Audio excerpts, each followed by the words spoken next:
बिस्मिल्लाहिर्रहमानिर्रहीम। Dear student, उम्मीद करते हैं आप सब खैरियत से होंगे। आज हमने 6.1 का क्वेश्चन नंबर 3 करना है। 6.1 के क्वेश्चन नंबर 3 के अंदर हमने डिवीजन मेथड के ज़रिए हमने एचसीएफ फाइंड करना है। डिवीजन मेथड के ज़रिए तो डिवीजन मेथड के लिए हम इस रकम को ऐसे अंदर लिखेंगे, x3 plus 3x² minus 16x plus 12, और इसको ऐसे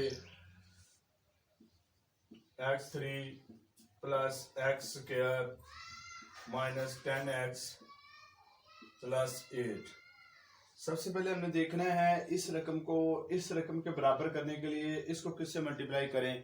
तो इस रकम को हम 1 से मल्टीप्लाई करेंगे। तो यहां मैं लिखता हूं 1, तो मैं इसको 1 से मल्टीप्लाई करूं तो ये x³ और फिर इसको भी 1 से ही मल्टीप्लाई करना पड़ेगा, प्लस x², फिर इसको आप 1 से मल्टीप्लाई करेंगे 10x, फिर इसको आप 8 1 8। इस तरह से अब आप नीचे वाले सब साइन चेंज करेंगे, यहाँ प्लस माइनस माइनस प्लस और ये माइनस हुई। इस तरह से ये पहली टर्म इसकी कट गई और इसको हम सिंपलीफाई करेंगे तो ये मेरे पास ये 3 है, यहाँ एक कोफिशिएंट है, 3 में से 1 निकाला तो यहाँ 2 रह गया, 2x²। यहाँ मेरे पास जमा के 10 हैं और माइनस के 16 हैं, तो माइनस के 6x यहाँ बच गए। और इसी तरह से मेरे पास यहाँ जमा के 12 हैं और माइनस के 8 हैं, जमा के 4 बच गए। और इस टर्म को मैंने अंदर रखना है अब, क्योंकि ये अब कोफिशिएंट 2 है, इसकी पावर 2 है, इसकी पावर 3 है। अब ये मजीद ऐसे डिवाइड हम नहीं कर सकते। अब हम इसको ऐसे अंदर रखेंगे इस टर्म को। तो मैं इसको लेकर चलता हूं, यहां पर मेरे पास x3, या एक काम आप और इसमें से करें कि इसमें से 2 कॉमन ले लें। अगर आप इसको मजीद थोड़े स्टेप करना चाह रहे हैं तो यहां से 2 इसका कॉमन लेंगे, यानी 2x² minus 6x plus 4 is equal to 0। तो यहां पर मेरे पास अगर 2 इसमें से कॉमन लें तो मेरे पास यहां बच गया 2 कॉमन लेने के बाद x² minus 3x plus 2 is equal to 0, और 2 इधर 0 के नीचे जाके 0 हो जाएगा। ये मेरे पास x minus 3x plus 2 is equal to 0 आ गई। अब आप यहां पर इसको लिख देंगे तो मेरे पास यहां पर जो रकम बच गई,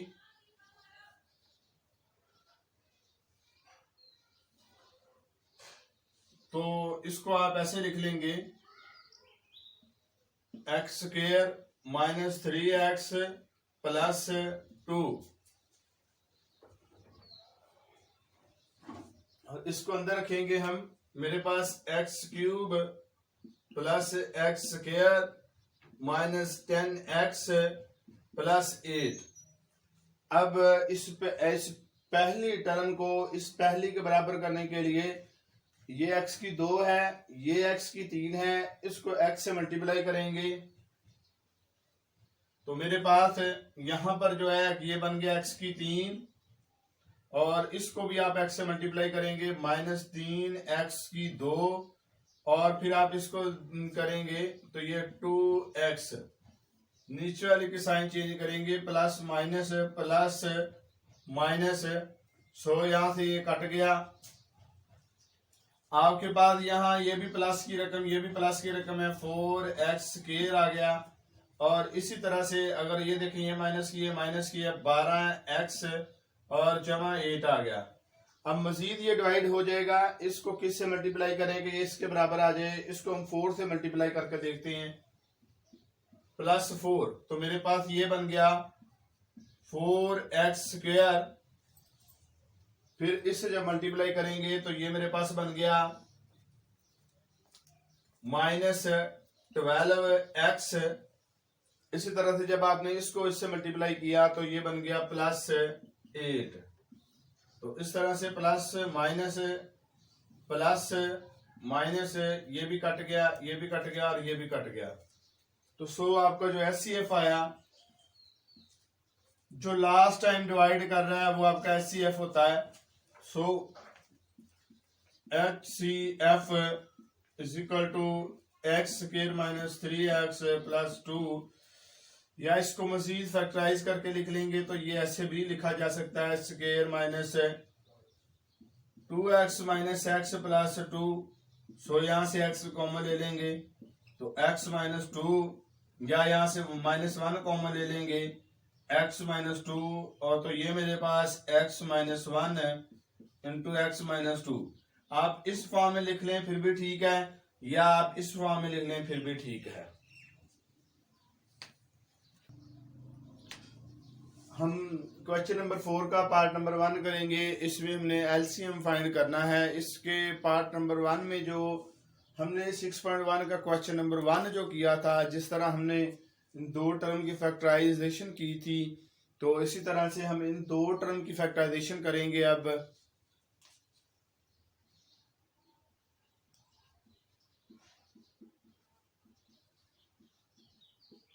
फैक्टराइजेशन ऑफ 39 x की 7 y की 3 z, तो ये 39 को ये बन जाता है 3 ज़रब 13 39 आ जाता है।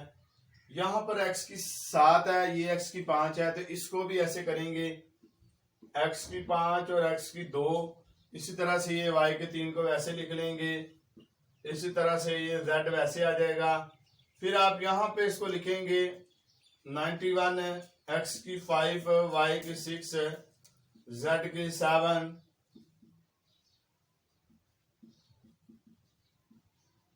फैक्टराइजेशन ऑफ, तो इसको जब आप लेकर चलेंगे ये बन जाएगा 91 जो है 7 ज़रब 13 91। तो यहां पर आप लिखेंगे x की 5, y को 6 है तो आप इसको y को 3.3, इसी तरह से z के 6। तो इसमें अब आपने कॉमन फैक्टर लिखने हैं।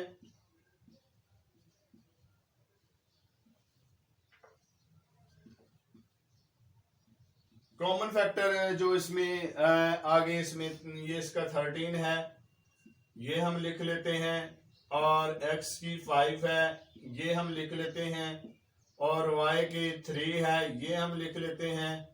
इसी तरह से मेरे पास है z जो इसमें भी 1 है और इसमें भी 1 है, तो ये हम लिख लेते हैं। ये कॉमन फैक्टर हमने लिख लिए। इसी तरह से हम लिखेंगे अनकॉमन फैक्टर जो है,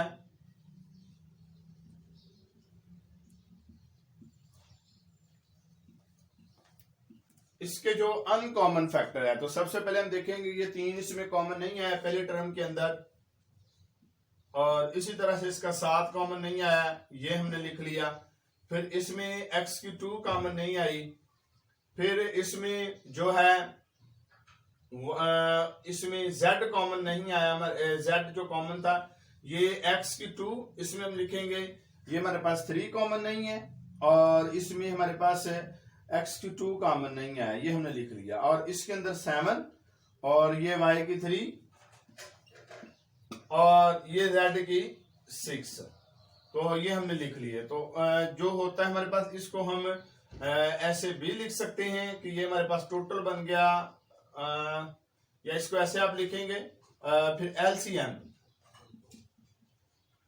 एलसीएम जो होता है वो कॉमन और अनकॉमन फैक्टर है, दोनों को मल्टीप्लाई करके आता है। तो कॉमन और अनकॉमन फैक्टर क्या हमारे पास, 13 x की 5 y की 3 z, और इसको आपने मल्टीप्लाई करना है किससे, 21 है x की 2 y की 3 z की 6 से।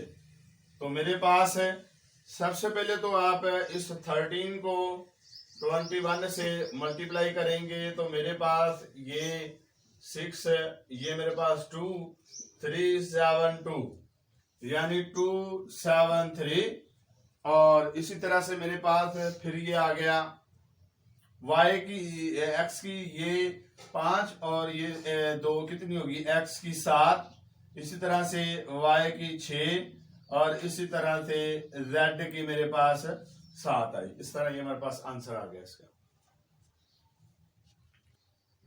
हमारे पास क्वेश्चन नंबर 5 का पार्ट नंबर 3 है, इसका भी हमने एलसीएम फाइंड करना है। तो सबसे पहले हम इस टर्म की फैक्टराइजेशन करेंगे। तो मैं लिखूंगा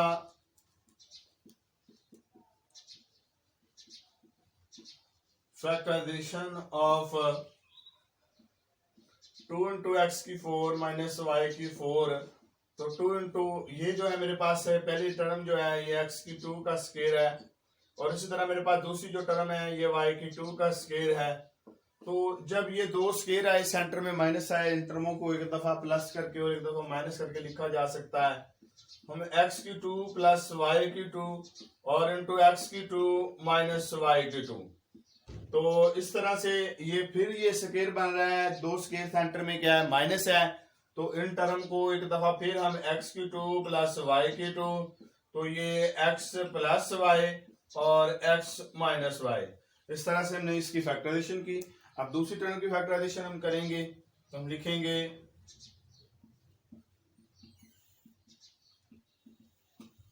factorisation of 3 into X cube plus 2 X square Y minus X Y square minus 2 Y cube. तो इसमें जब हम इसकी फैक्टराइजेशन कर रहे हैं तो मेरे पास 3, इन पहली दो टर्मों में आपको x की 2 कॉमन नजर आ रही है इसमें और इसमें। तो जब x की 2 कॉमन निकालेंगे तो मेरे पास यहाँ रह गया x, यहाँ मेरे पास रह गया 2y। इसी तरह से अगर आप इन दोनों टर्मों में देखेंगे तो आपके पास y स्क्वायर कॉमन आया, तो मेरे पास यहाँ x है, क्योंकि यहाँ माइनस है तो अंदर के साथ यहाँ चेंज करेंगे तो यहाँ 2y मेरे पास बच गया। यह है मेरे पास 3 और इसमें से x प्लस 2y, और इसी तरह से ये जो टर्म है इसको इसके साथ लिख लेंगे X square minus Y square. ये दो स्क्वायर बन गए, सेंटर में माइनस आया तो इसको मजीद हम फैक्टराइज करेंगे x प्लस 2y, तो ये मेरे पास x plus y into x minus y. हम देखते हैं इसमें से कॉमन फैक्टर जो है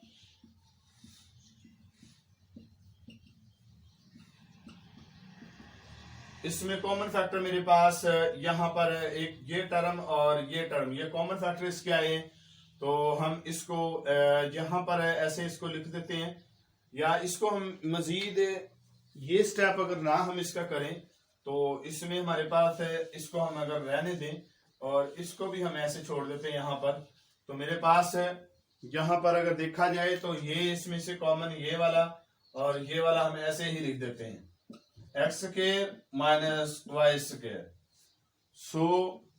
इसमें अनकॉमन फैक्टर जब हम लिखते हैं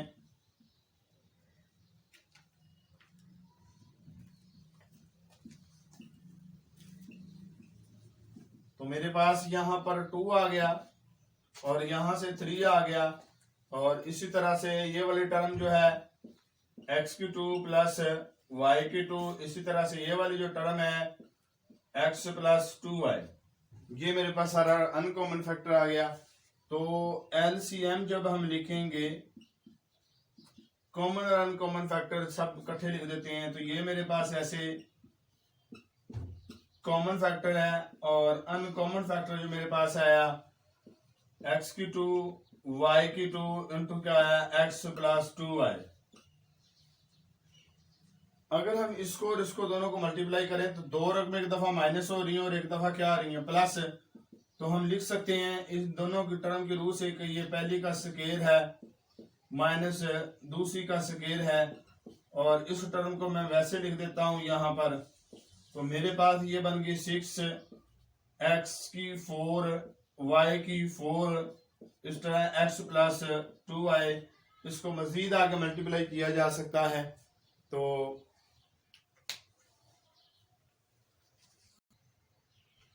हमारे पास क्वेश्चन नंबर 5 का पार्ट नंबर 4 है, इसमें हमारे पास दो टर्म है, इसकी फैक्टराइजेशन अगर हम करें तो मेरे पास ये 2 की फैक्टर 2 मल्टीप्लाई 2 आ जाता है। इसी तरह से अगर इसमें देखा जाए तो ये x की 2 का स्क्वायर है और ये 1 का स्क्वायर है, तो ये हमें 2 मल्टीप्लाई 2, ये मेरे पास x की 2 प्लस 1 और x की 2 माइनस 1, यानी दो स्क्वायर से सेंटर माइनस एक दफा प्लस करके लिखा और एक दफा हमने इसको माइनस करके लिखा, तो मेरे पास 2 मल्टीप्लाई 2 इंटू एक्स की 2 प्लस क्या है 1।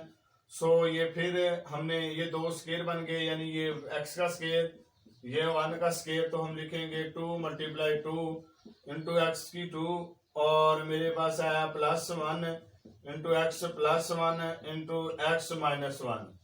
सो इसकी हमने फैक्टराइजेशन अब यहाँ पर करेंगे तो मेरे पास 2 × 3 6 होता है, और इन दोनों में से अगर देखा जाए तो एक्स स्क्वायर कॉमन है मेरे पास, तो यहाँ पर एक्स -1 आया, और इनमें से -1 कॉमन ले लें तो यहाँ पर मेरे पास एक्स -1। सो ये मेरे पास 2 × 3 और यह एक्स -1 इंटू एक्स स्क्वायर -1। सो इसमें अगर आप देखा जाए तो ये 2 × 3 इंटू एक्स -1, ये एक्स का स्क्वायर है, ये 1 का स्क्वायर है। ये 2 × 3 into x -1 into x +1 into x -1। सो इसमें अगर हम देखें तो कॉमन फैक्टर जो मेरे पास आया,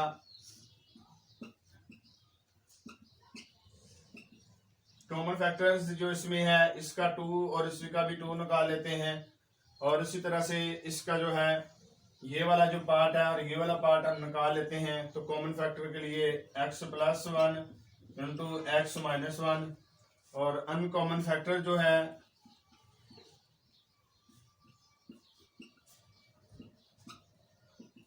अनकॉमन फैक्टर में हम इसका ये 2 निकालेंगे, और 2 और उसके बाद x की 2 +1, और फिर इसके साथ ये वाला x -1। सो हमारे पास इसके जो फैक्टर्स LCM जो इसका हम निकालेंगे, LCM common factor uncommon factor दोनों होते हैं। तो सो हम देखेंगे ये और ये जो है इसमें 3 भी इसका आ जाएगा, इसका ये 2 आ गया और इसका ये 3 दोनों आए। इस तरह से हमारे पास ये 2 3 6 2 × 6, और इसी तरह से अगर हम देखें तो x की 2 इसका जो आ गया x +1 और x -1, x की 2 + 1 और x -1। सो ये मेरे पास 12 आया, और इन दोनों को मल्टीप्लाई किया तो मेरे पास 2 रुपये तो प्लस हो रही तो माइनस हो रही, तो पहली का स्क्वायर -1 का स्क्वायर, x की 2 +1 और x -1। फिर इधर देखा जाए तो ये दोनों रकमें दोबारा सेम है, एक दफा माइनस हो रही, एक दफा प्लस हो रही हैं। तो फिर हम लिखेंगे 12 इंटू पहली का स्क्वायर यानी ये वाली x का स्क्वायर, और ये 1 का स्क्वायर दोबारा गेन आया, ये x -1। सो 12 इंटू क्या है x की 4 -1 इंटू x -1। तो इस तरह से ये आज का लेक्चर हमारा खत्म हुआ। कल इंशाल्लाह हम क्वेश्चन नंबर 6 को स्टार्ट करेंगे। वस्सलाम।